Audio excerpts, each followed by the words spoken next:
অস্ট্রেলিয়ার সবচেয়ে বড় বিমান সংস্থা কান্তাস এয়ারওয়েজ কোভিড-19 মহামারীর সময় ১৮০০-এর বেশি গ্রাউন্ড স্টাফকে ছাঁটাই করে।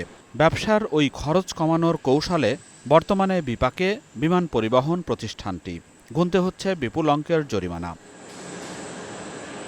দেশটির আদালত অবৈধভাবে কর্মীদের বরখাস্ত করার অভিযোগে ৯০ মিলিয়ন অস্ট্রেলিয়ান ডলার জরিমানা করেছে।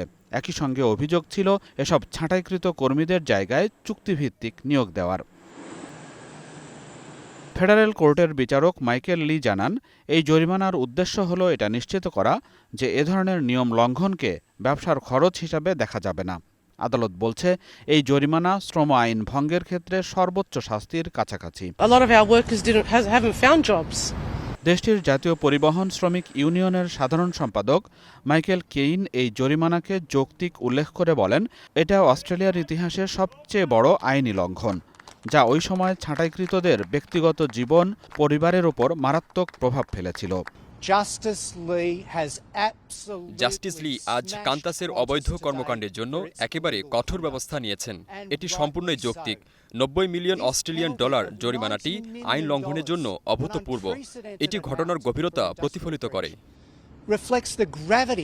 জরিমানার মধ্যে ৫০ মিলিয়ন অস্ট্রেলিয়ান ডলার সেই ইউনিয়নকে প্রদান করা হবে, যারা মহামারীর সময় বরখাস্ত হওয়া ১৮২০ জন কর্মীর পক্ষে মামলা করেছিল।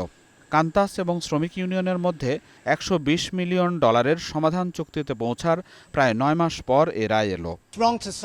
আজ আমরা শুধু আনন্দিত তা বলা ভুল হবে, কিন্তু এটা বলা ঠিক যে ৫ বছর আগে আমাদের ৬০,০০০ সদস্যের ইউনিয়ন এই ঝুঁকি নিয়েছিল। আমাদের কেউ ভাবতেও পারেনি আমরা জিততে পারব। জরিমানার পর কান্তাসের শেয়ারেরও দরপতন ঘটেছে। Nazmus Sakib, Star news.